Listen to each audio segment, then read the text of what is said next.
All right, let's just jump right in. I want you to consider a pretty radical idea for a minute.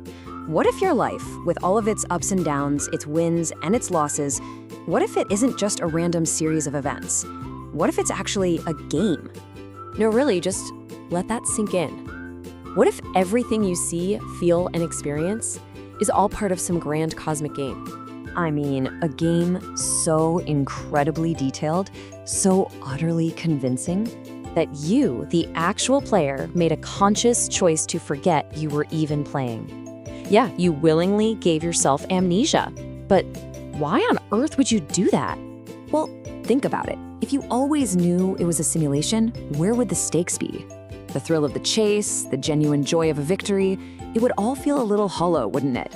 You agreed to forget so that the experience would truly, deeply matter. And this brings us to our first major idea, divine amnesia. This is like the foundational rule of the game, and it's the single biggest reason why a life can feel so intense, so real, and sometimes so heavy. You know, it's so easy to look at all the chaos in the world and ask, how could some divine, all-powerful force let this happen? But what if that's just the wrong question? This idea completely reframes it. It says there's no distant puppet master. That creative force, it's you. It's you, experiencing your own creation through the eyes of your character. So this amnesia isn't a curse. It's not a punishment. It's actually a gift you gave yourself. It's the only way you could have a truly genuine experience of discovery, of growth, of that incredible feeling of overcoming limitations. When life feels like it's hitting you hard, the pain is real because you've done such a good job convincing yourself that you're the character on the screen and not the one holding the controller. Okay, so if we're in a game, what are the rules? What are the mechanics? This is where things get really fascinating because this is where ancient wisdom and even modern physics start to point to the same thing, the idea of a holographic universe. This is a huge shift in perspective. The old way of seeing things is totally passive.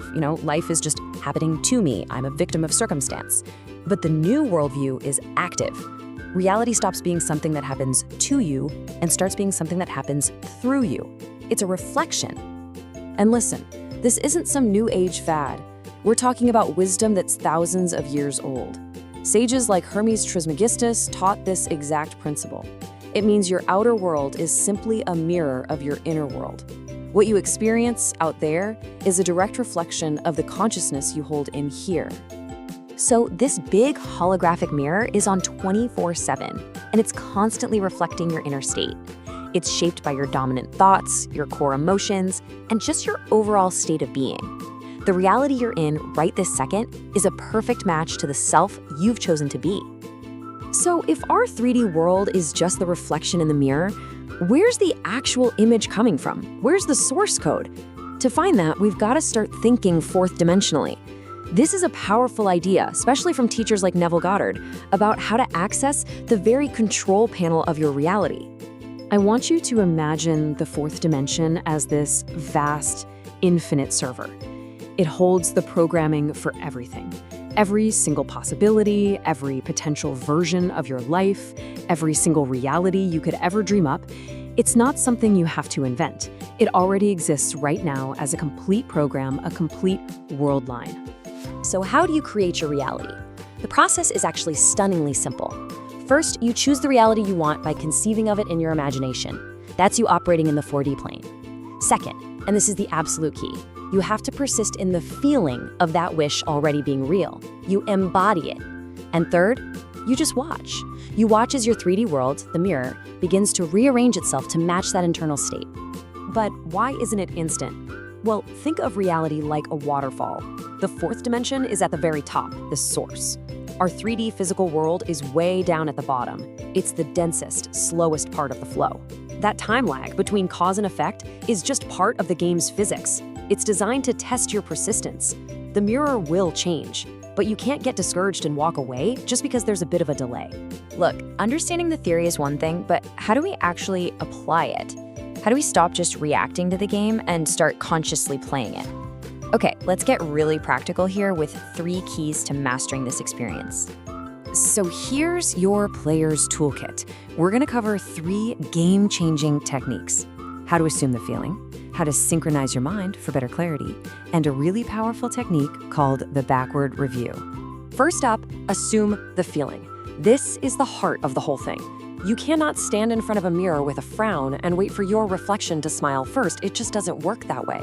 You have to be the one to smile first. You have to embody the feeling of your desire being a present tense fact.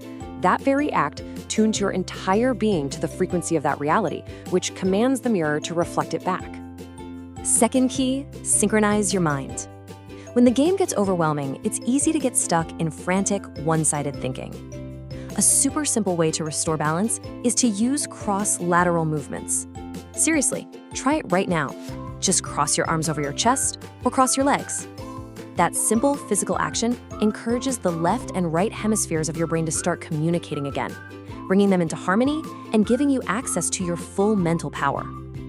And finally, number 3, the backward review. This is an old Rosicrucian technique, and it is so powerful. At the end of your day, just before you fall asleep, take a few moments and mentally retrace your steps, but in reverse. Go from that moment, back to dinner, back to the afternoon, all the way to waking up. It helps you detach from the day's chaos and start to see the hidden threads of purpose, the little synchronicities, and the patterns you completely missed while you were caught up in the game. Ultimately, what this all comes down to is remembering who you are. The obstacles, the challenges, they aren't punishments. They're just reflections. They're catalysts designed to guide you to look inward so you can reshape your world from the inside out. And hey, if your life feels particularly heavy right now, maybe you should take it as a compliment. It just means you're that good. You're so deeply immersed, you've succeeded in making the game feel completely real. But now it's time to remember the player behind the eyes. It's time to start smiling into that mirror. So that brings us to the end of our explainer, but really, it's a new beginning for you. The controller is back in your hands. Now that you remember you're the player, what's it gonna be?